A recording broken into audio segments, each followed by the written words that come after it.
man, 2 to 3 years is a huge amount of time to be focused on one guy that I wasn't truly with.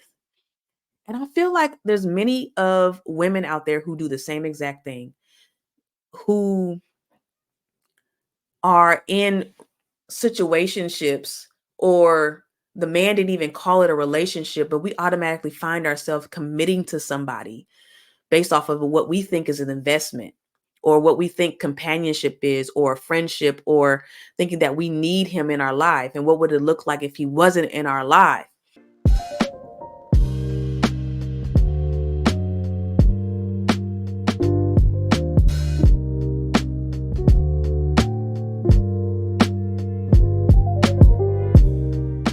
Hey y'all, hey, welcome back. Welcome back to my channel for another episode in this series, Before I Met My Husband. I'm so glad you came back.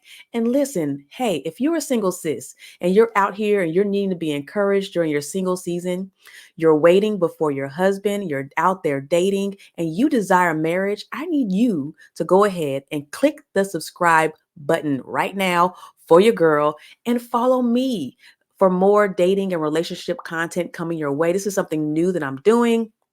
And it's more to come, more to come. And if you're already here, you already know that I have the podcast with my husband called When Marriage and Purpose Collide, where we inspire Christian singles on their road to marriage for men and women. So listen, you're in for a treat if you're following me. So I need you to go ahead and do so right now.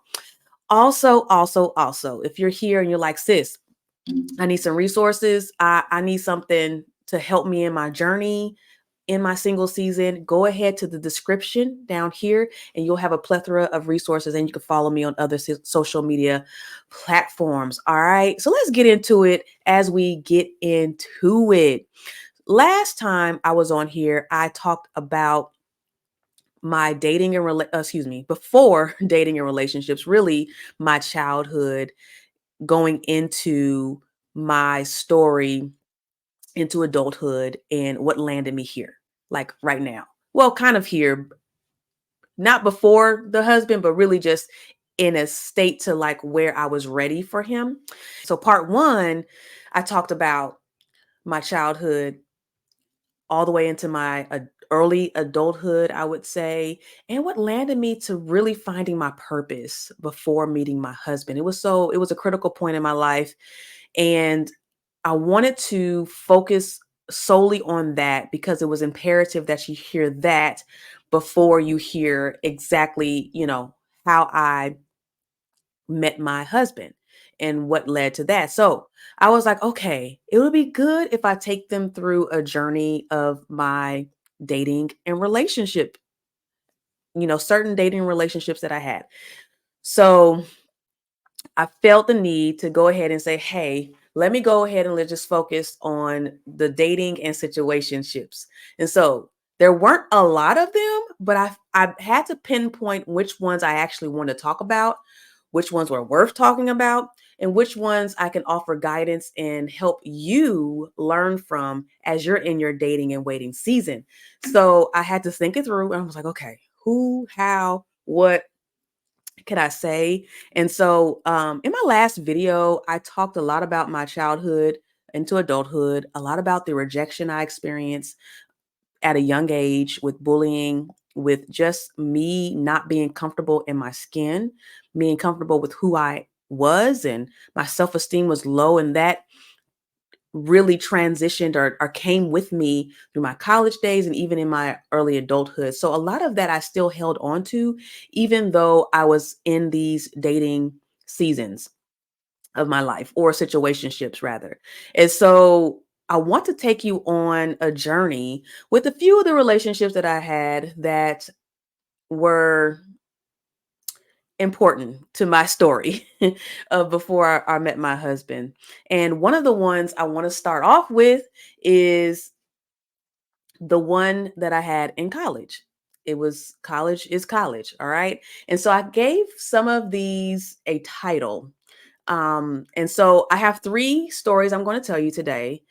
three situationships, relationships. However, I think I'm gonna label this dating and relationship chronicles or dating and situationship chronicles. One or the other, you'll see you clicked on it. So that's what I'm gonna do. And so there's three. One is I didn't think I'll ever love again. I'm gonna tell you that story. Two is love bomber. And three is the never ever met. And yeah, we're gonna get into it. So the first one is okay, I'm in college. All right. College, I'll say I was around 20, maybe 21. 21 when I met him, this particular guy. So this is the first guy I thought would actually become my forever. This is the first guy that I thought that this was going to take me to where I thought it could be something possible, a long-term relationship of some sort. It was going to be that. My feelings surrounding myself was like, where was I with God? Where was I with the Lord? And I would say I was in a interesting spot because in college, I knew the Lord. I believe I mentioned this in the last video. I knew the Lord. I went to church as much as I could have anyway. But there were some still things that were pulling at me. There were still some things that I felt like I didn't reach the height that I could have if I leaned in a little more. So the question is, should I ever dated him? No. Did I feel safe with him? Yes. And the reason why is because how I met him.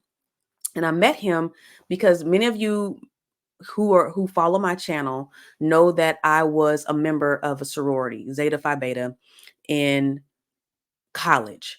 And I recently have denounced in last year in November, October, November, renounced and denounced. And so I'm going to post a link to that video so you'll learn a little bit more about my testimony there. But the reason why I have to state that and the reason why it's important is because when I joined the sorority, a lot of things changed in my life for me. But with me coming out and being a part of the sorority, and if I'm a girl, I'm a young lady on campus and I never really got approached by guys like this. I was new to the whole dating scene, but now I'm in a different scene. I got my letters, I'm on campus.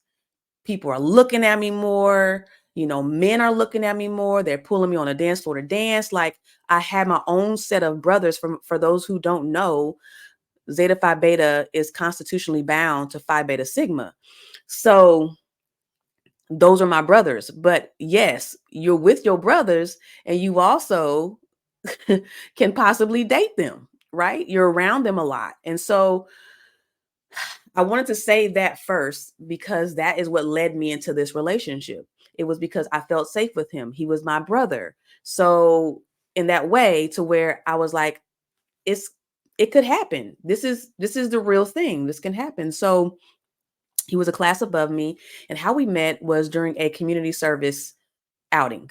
It was where I don't remember, but it was basically we did a community service thing, and he was with his brothers. I was with some of my sisters, and we were out picking up trash or doing something around the campus.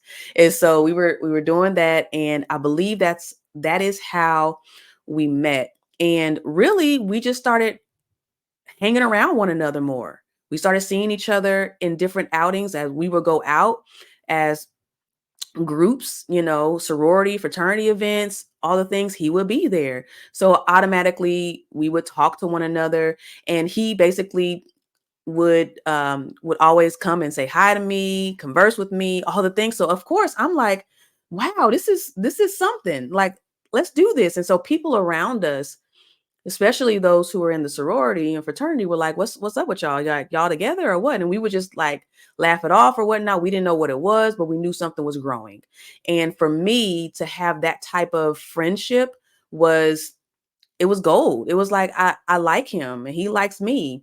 And so I remember that was the beginning stages of the friendship that kind of led to whatever it was supposed to be, honestly. And I remember him telling me that talking about previous relationships, and he talked about his ex, and it was a long-term relationship that he had just got out of.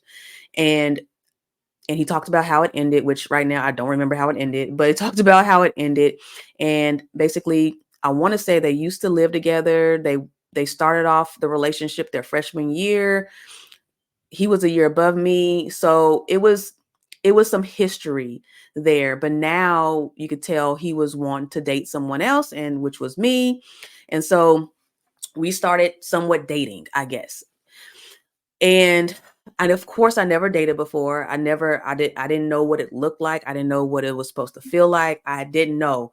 And I remember he was in my room in the residence hall that we stayed at. He came in and he saw some notes on my desk. And on the note, it was attributes and characteristics that described him. And he was reading it off and he was like, "Why is this here?" And I said, "Well, that's," and I was a little bit embarrassed, honestly, because I didn't think he would find it. And he was just being very nosy in my room. And I told him, because that's what really was what happened was I contacted my parents and told them about him. And I had to write out a little bit. I had to write out about him, and I think I put in there like he believes in God. I made sure to put some. I don't remember what I wrote, but I had to put something down because I needed to express to my parents that he was somebody I was interested in. I don't even think I said relationship or anything, but it was somebody I was interested in. And so let's fast forward a little bit. Like, we started seeing one another. We started seeing one another. We were becoming like this couple inside of the fraternity and sorority. It was the thing. And I know it was heading up. It was spring semester, so it was heading up to the time where it was time for him to head out to graduate. And of course, it was the end of the semester, and I had to go back home. I had an internship back at home where my parents were, and I was like, "Well, I have to go back home." And he's like, I graduated, so I got to work here." And so what ended up happening was we made it official right when we both were transitioning before summer break.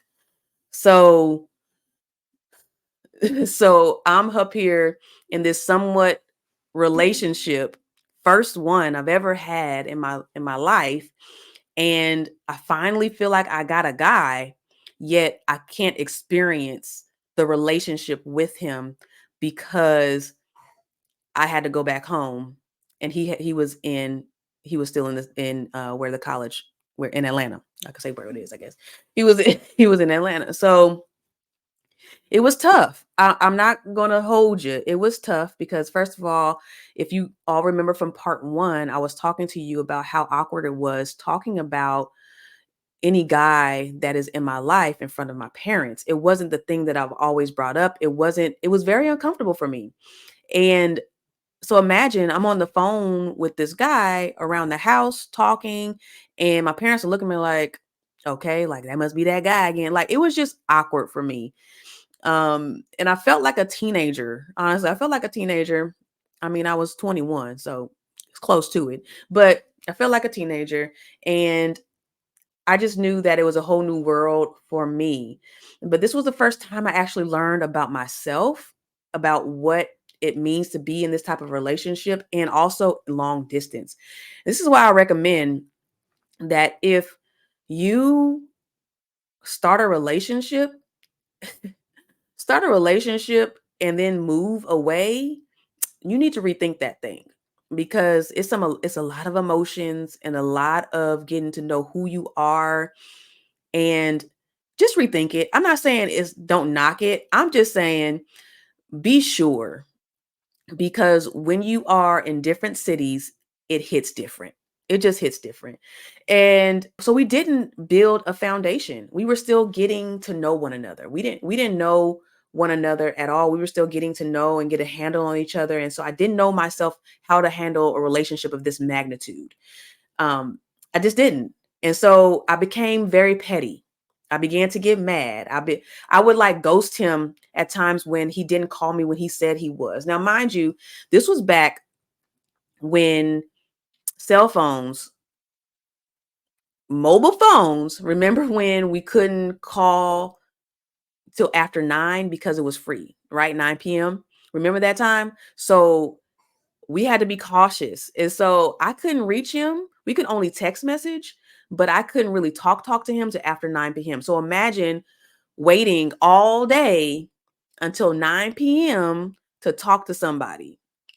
And so that's what it was. And so I started questioning his whereabouts. I started hearing other people in the background when he was on the phone with me, and it could be his roommates, it could be he's out for an outing or with his friends or whatever, and I'll instantly get mad. I'll hang up on him.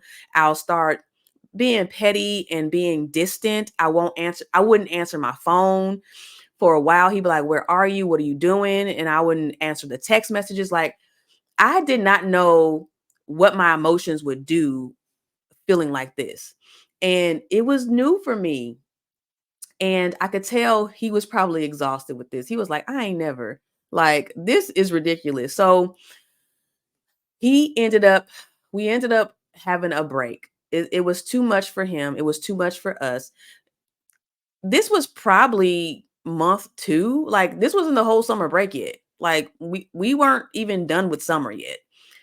So from May all the way until like maybe July, I would say, was how long this relationship lasted. And and then we had to break it off. So that was devastating. Okay? That was one of the hardest things that I had to do, but it was like, okay, but this is what he said. He said, when you come back to school, because I had to finish off my senior year, he said, let's talk about what the relationship could be. Like, let's figure this thing out. So in my mind, I'm already like, well, when I get back to school, we're gonna get back together. Like, it was automatic. We're gonna get back together. And so I held that. We still conversed every so often, but I knew that when I get back to campus, this is gonna be it. So of course, campus turns around. I said campus comes around. Of course, I go back senior year, I finish my internship for the summer. I go back, and the day I get back, because I would call him and ask him like, hey, I'm coming back on campus. I'd be like, are you coming to see me or whatnot? And I think he was a little apprehensive. It was so anyway, he was like, yes, I'm coming to see you, but I gotta tell you something. He said, I gotta tell you something. And I'm like, okay, whatever. So in my mind, I'm like, okay, well, maybe he's telling me that we're going to get back together. Like, this is great. This is good. We finally get to finish this relationship thing off. So remember that ex I told y'all about in the very beginning that he had a long-term relationship with? Well, that is that is what came back up in our conversation. So I'm in my room, and he comes with another frat brother of his line brother, I believe, possibly, and I can't remember at this time, but he comes into my room and tells me he got back with his ex, and they talked about it. They're back together again.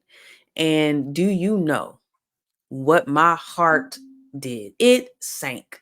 It sank. It went so low. Like, I was to the point to where I screamed. I remember yelling at him. I remember almost slightly probably attacking him. I think somebody had to hold me back. I don't know what it was, but I remember I went off. I wasn't myself. And that should tell you something right there.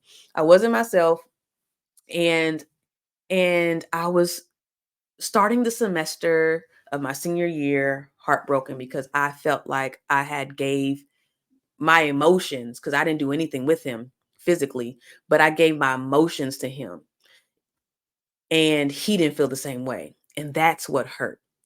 But here's the kicker. I mean, I'm gonna come back later. Okay, so this fall semester, come back up to spring semester. We're heading towards graduation, my graduation.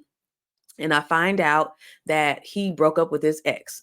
I don't know how I found out. He might have told me, somebody else might have told me. Either way, I found out that he broke up with his ex. And silly me, went back, start hanging out with him and his crew. He started hanging out with me again. We start talking again, getting the butterflies, the flutters, all the things start popping up again. And we begin like flirting with each other. Like, it becomes like another thing where everybody's like, y'all, are y'all? So I remember my college graduation. He was there and he finally met my parents for the first time. We were walking and talking, and it was where it was interesting. We had one final event that I went to where he was, and I believe he might have said it or we might have said it. I don't know what happened. Maybe text, maybe he called me. But basically, it was an unofficial, official like breakup where it was like, we're not going to be able to do this. We already know how it went long distance previous to the last year of that summer. And I don't think we're going to be able to withstand another one. And it was where I had to face the facts that this would not work and it's not going to work. And so that is how that relationship situationship ended, because it really didn't go into a relationship. To me, it didn't. But I, to myself, felt like I fell in love with him. I made myself fall in love with the fact of just being with him, right? He was the first person I attached myself to in college. And so I automatically thought that something was going to happen. So I automatically went and took the narrative and went so fast down whatever and thought that something was going to transgress between us, and nothing ended up happening. And so I would say that I still was heartbroken. It still was a tough season for me, as I'm heading into my new career. And then we're gonna get into the next one. At the end of this, I'm gonna share more about what I've learned from all of these situationships. But I wanted to just take you on a journey real quick. So that was the first situationship, I would say, that I had myself in. All right. So next one. And this was an interesting one. So I moved to Chicago, pack up. The job gave me an offer and was like, here, you choose. Basically, they told me to choose three places. So here is where we go into the next piece. The job, I got a job offer to move to Chicago. Now, I chose places that were places I knew that I wanted to go to. They said, give me three places you would like to move to. They said, it's not a guarantee that you'll get any of these, but at least put them down on paper. So, of course, I put them down on paper. I put LA because they had an office there. I put Atlanta because I was going to school there and I know the area. And I put Kansas City because I had an internship there. And that's where my family was. Didn't get any of them. They put me in Chicago, Illinois. Okay. I'm like, what? West suburbs, actually, but Chicagoland area. And so I was like, what in the world? So I was like, okay, so I moved to Chicago, and I want to say, back up, I think that's where we actually did the official breakup. Now that I think about it, I remember moving there and we had a conversation, and the conversation went something like, this is not going to work. So just to follow up on that previous situationship. But anyway, so I moved to a new city. Still kind of, my heart is a little tender from the previous situationship, but I know that it's time for me to just to put my big curl panties on and to just go ahead and do life, right? Get my first car, get my first apartment in the new city. I need to learn how to do this thing. And so my relationship with God, I always want to point back to where my relationship with God was during this time, because it's very telling about the choices I made because of where I was in my relationship. And I would say that this was the point to where I was the furthest away. I was the furthest away from God. I still believe, of course, I still read scriptures. I still have my Bible, but I still felt far. I just felt far away. And the only reason I know that is, I'll tell you that as I move on to the story, but I didn't have a church home. So I got there, didn't have a church home, didn't go anywhere on Sundays. I don't think I tried to venture out to go find one. I was like, I'm good. I'm just trying to figure out how to navigate this city, try to navigate life and trying to just do life as an adult now. I'm actually adulting. So I didn't have anywhere to go. And I want to say how I met this next guy was through either a mutual friend on Facebook, or maybe I probably said I was moving to Chicago, and I think he might have DM'd me. It was Facebook, y'all, was just starting out, so it wasn't like it was today. But either way, I do remember it was basically somebody had to connect us because I wouldn't have found out about him. Now, again, he was one of my frat brothers. And so again, it made it feel safe. I felt safe knowing that it wasn't somebody random, which he was. It wasn't somebody off the street, but he was educated. He graduated from school as well. He graduated from HBCU. Like, we had so many similarities. And he moved to the Chicagoland area for his job. And so it was like, wow, like we both are making these huge transitions, and we are alone in a city we don't know. We have something in common, right? Um, but I can tell you that I emotionally, I was not available for him. I can tell you that right now. And that's more than likely why everything ended. But I was not emotionally available for this guy. And I faked it. Like, we were dating, we would talk on the phone, we would have a visit. And this is where I was like, I started doing things I know I shouldn't be doing. I'm going to his apartment, sleeping over at his house. Nothing transpired. But I would sleep over his house. I would go over there, and um it was a part to where I was like, the conviction was real. Okay. Conviction was so real. And I remember he told me he loved me. And I don't know if I said anything back right away, but eventually I ended up saying it too. And I know I know I didn't love him. I know I didn't love him, but I'm just talking to just be talking. And it was a space to where I didn't know how to navigate this, right? I didn't know how to navigate dating, period. And I had no tools, no resources to start a relationship, which is key, because I believe this is why I coach, and what I do is because a lot of you don't have the tools and the resources to actually go ahead and say you are ready to date right now. You're ready for a relationship. And if that's lacking, if you don't have that, you have nothing to go to, right? And so you have nothing to help you navigate this journey. You don't have the accountability. You don't have the know-how, the questions that you need to ask. You don't have the strength that you need to have. So with me not having that, I fell miserably. And so, and I know my relationship with God, he was a Christian too. He believed in God, but you could tell we wasn't on the same path. It was not what I was supposed to be in. It just wasn't. But I let myself be in it because it was companionship.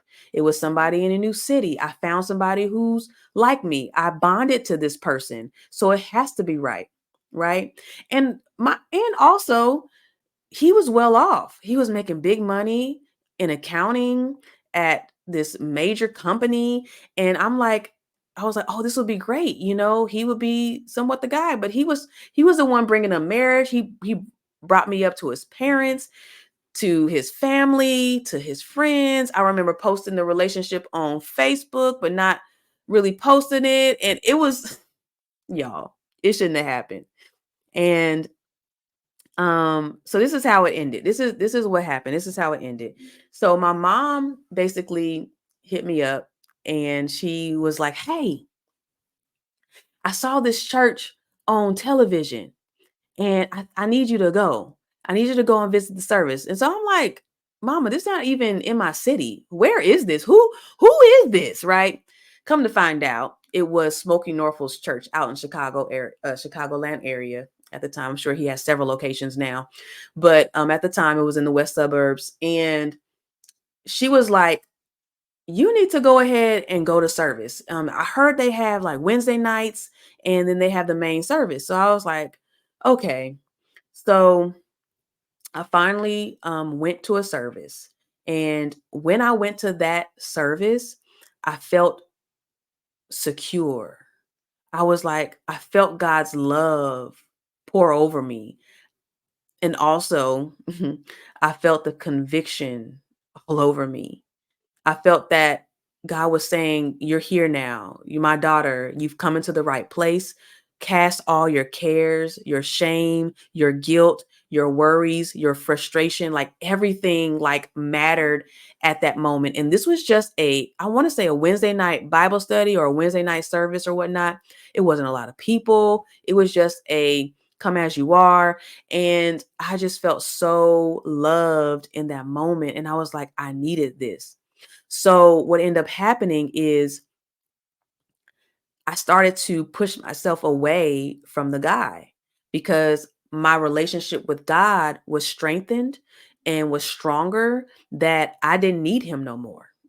I didn't need him no more because I can tell this guy was in the place of the relationship that I needed to have with God. He was blocking my relationship with God, and he was a distraction for me in this new city. And that is what kind of led me to be like, this isn't it. And it took me a while to actually tell him, but I started distancing myself. I stopped coming over, and I stopped answering his phone calls. It was just a part to where I was like, first of all, I was horrible at ending stuff. So I didn't know. Again, I never had a relationship. I didn't know how to end nothing. This was my somewhat second situationship. Like, what? How do you end something like this? Right? I didn't know. And so what ended up happening was I knew my birthday was coming up. Now this was the selfish part of me. I knew my birthday was coming up, and I knew he would treat me out. I knew he would take me out and treat me for the things I wanted because he asked. And he got me some gifts, and we went out to eat and dinner and all the things. And I want to say either that night or the day after, because he wanted me to stay over that night. I was like, no, I don't want to. I was just told, it felt like, ugh, like I wanted him off of me. And I feel so bad saying that, but that's is basically how it feels when you get a different taste in your mouth. It was like I had a bad taste in my mouth, and you was like, "Ah, I got a bad taste. Like I can't do this." So I ended up just I don't know if I texted or called him, whatever it is. It was on my birthday week. I do know that much, and I end up ending it. And that was actually my best birthday present to myself. I felt so relieved after that moment. I felt like God was in my corner. Like I really didn't have any, honestly, with this, it wasn't even heartbreak. I mean, for him, it might have been, but it wasn't heartbreak for me. I wasn't heartbroken. I took a breath and was like, "Whew," like now I could really start life. I could really do this thing. And with this story, this is another story for another day of what God was doing with my purpose in that. But I was able to get acclimated with church. I joined the youth ministry for the as a in a leadership position where I was leading youth and and helping them along the way. Like I started doing what I knew I was supposed to be doing. And he was a distraction, and he was a distraction. So that is two stories I have there. Thank God that, listen, God is so good. Okay, so I'm gonna go to the next one. All right, so on to situationship number 3.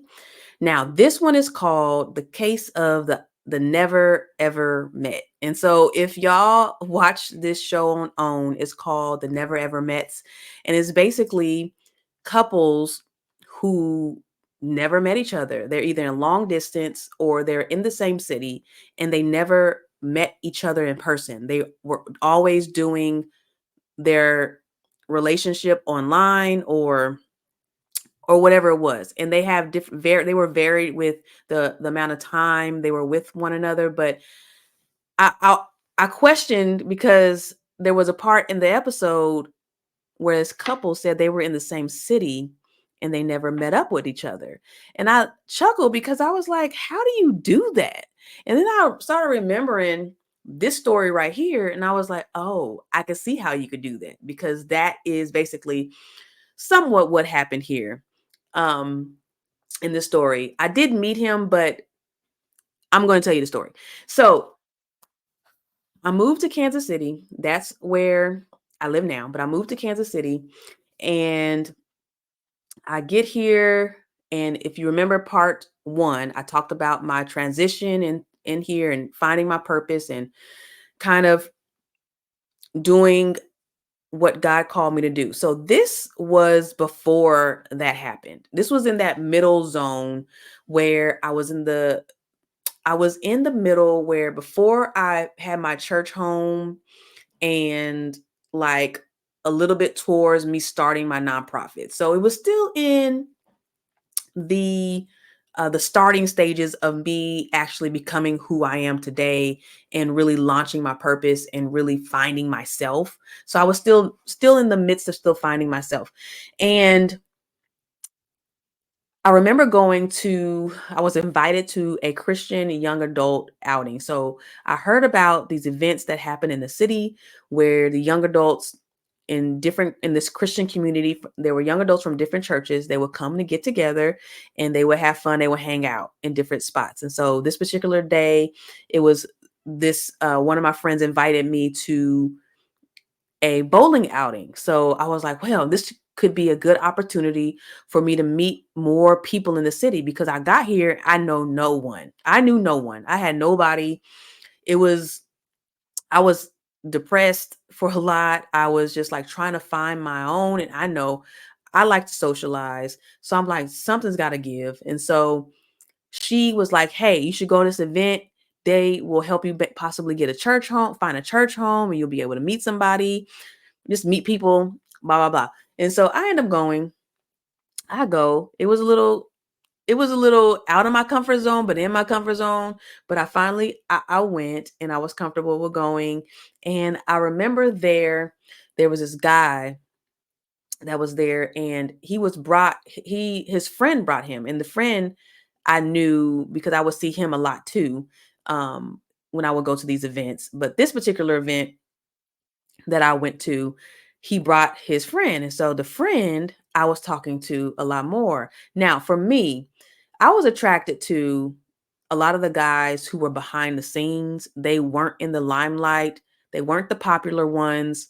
I've always been attracted to that type of guy, the ones that was maybe what is the wallflowers or whatnot. So with him, he wasn't around everybody. He was quiet, he seemed.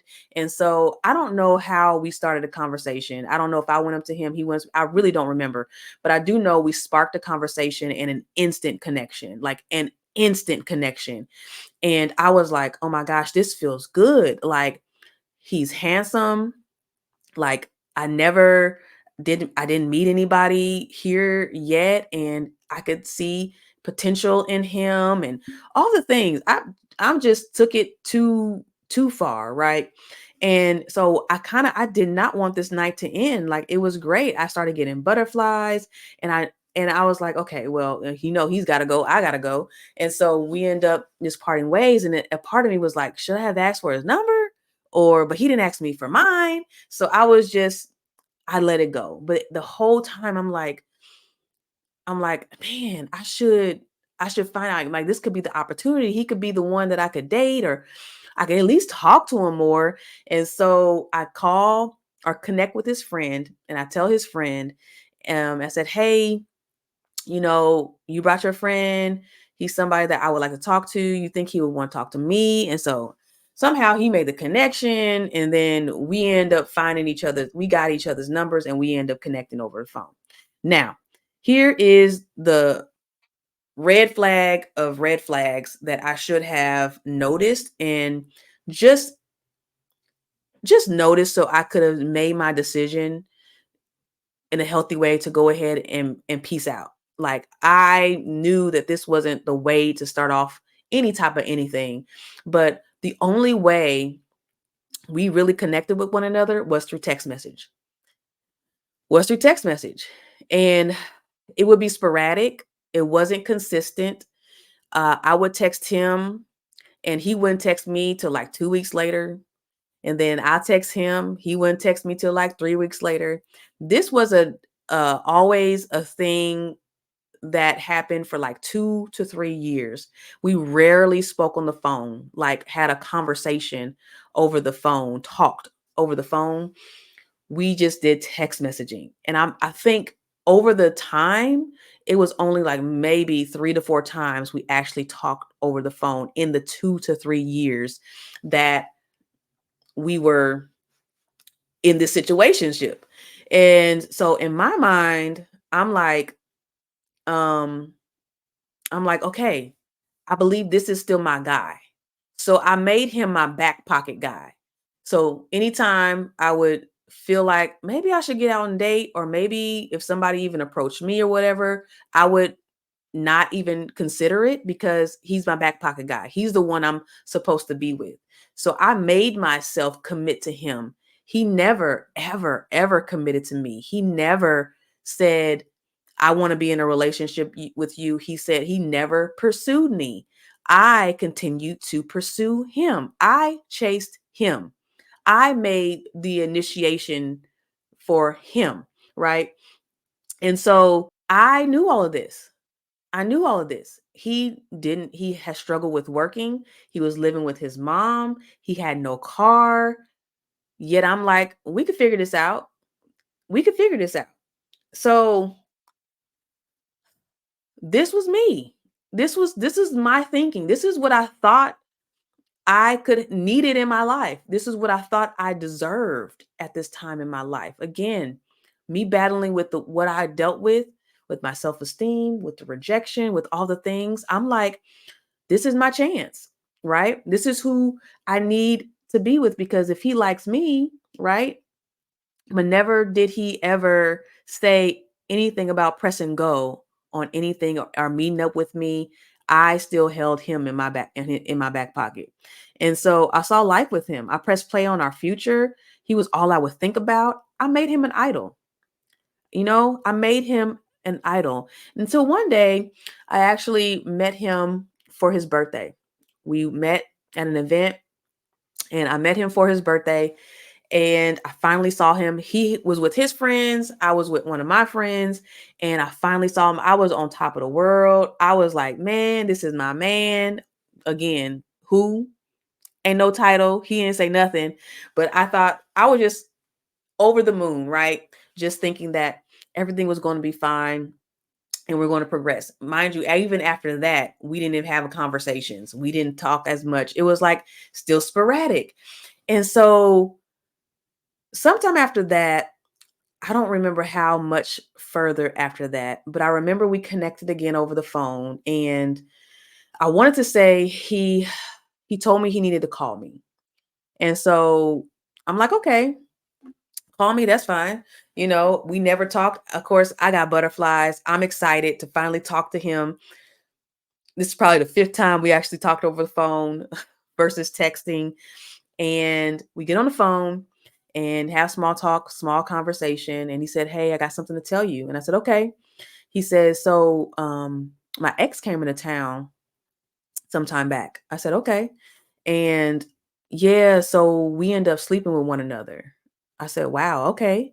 And he said, so a couple weeks later, she calls me and tells me that she has the big H. I was like, wow, okay, well, she got it. Well, okay. He said, well, and I have the big H. Well, first of all, when he said the big H, I was like, what's the big H? Like I did not, I was like, in all the STDs and all the diseases in my mind, I could not figure out what it was because he labeled it the big H. And I think I asked and he said, like HIV. And I said, wow. Okay. So he said, I just want to let you know that I know that actually don't know what he said after that. It probably was about what we were supposed to be or what we could become, or I can understand if you don't want to talk to me anymore or whatnot. And I still said, I still want to pursue this. This is what I said. I still want to pursue this. I'm okay with you having this. And this is the crazy part. I was okay. I said I still wanted to pursue. Now, again, he didn't ever say that he was actually pursuing me, that we were actually getting into a relationship. I just assumed by this conversation that he was. And I remember just saying, well, we can make this work. And I started researching and doing the research and being like, how can we make this work? Will we ever get married? If we get married, what would this look like? And I remember talking to my dad. And this is the first time I think I ever brought anything to my dad. And I told my dad about it. And he was like, this is not going to work. He said, this is just not going to work. And in my mind, I was like, but why? But then it's my dad. And I had to finally listen to him. And I remember, um, I don't remember how I broke it off with him, but I end up either calling or texting him and saying, it might have been text. At this point, again, I didn't know how to break up, or even, it wasn't even a breakup. I didn't know how to do this. But I end up telling him that this is not going to work. And I'm going to have to move on and move my separate ways. And that was kind of the last time I spoke with him. And I was heartbroken because, not really yeah, I guess I was heartbroken by it. I was because, again, I have put him in the forefront of somebody that I could possibly be with. And for 2 to 3 years, I felt like I made an investment, even though I really didn't. And he really didn't. But I felt like I made an investment enough to where I can say we could become an item. And I'm like, man, 2 to 3 years is a huge amount of time to be focused on one guy that I wasn't truly with. And I feel like there's many of women out there who do the same exact thing, who are in situationships, or the man didn't even call it a relationship, but we automatically find ourselves committing to somebody based off of what we think is an investment, or what we think companionship is, or friendship, or thinking that we need him in our life. And what would it look like if he wasn't in our life? When really, if you remove him from your life, it'll be so much better, right? I didn't know that. I didn't know that, again. And this is all just from learning, who I was. So, y'all, I got through the last bit of the stories. Of course, y'all, this is only three. There's other dating stories that I've had, other online dating stories that I had, other in-person dating stories that I had. But these were the three that I think were pinnacle in my life, because they bring me to who I am today, as far as why I chose my husband and what these three men represented, and how I had to go the opposite direction and know what true love really meant for me. So I wanted to focus on these three because those were the three that I felt would resonate with some of you all a little bit more. Again, I'll find some time to talk about the others. It might just have to be just a quick, this is what happened type of stories. But I want to tell you a little bit about what I learned through all of this, right? What I learned is I didn't know what true love felt like until I met my husband. In two of these cases, maybe the first one I would say was what I thought was love. I thought that because he was my first somewhat relationship and he cared for me a lot, that people saw us and how I felt when we broke up with one another. I thought that's what love was supposed to be like. And so I made myself say I was in love with him after everything ended, when really it was not love at all. It wasn't love at all. And it was just strong like. It was just it was just strong like and strong care for somebody else, because we were friends. We were friends, right? And so I made myself love him, and not until I got with my husband and what I saw what true sacrifice was, and what I saw Jesus in him. I saw servanthood in him. I saw a lot that I did not see in these other men. And that's what was like, I got it. That's what true love is. And I learned from these stories too, the importance of knowing who you are is critical.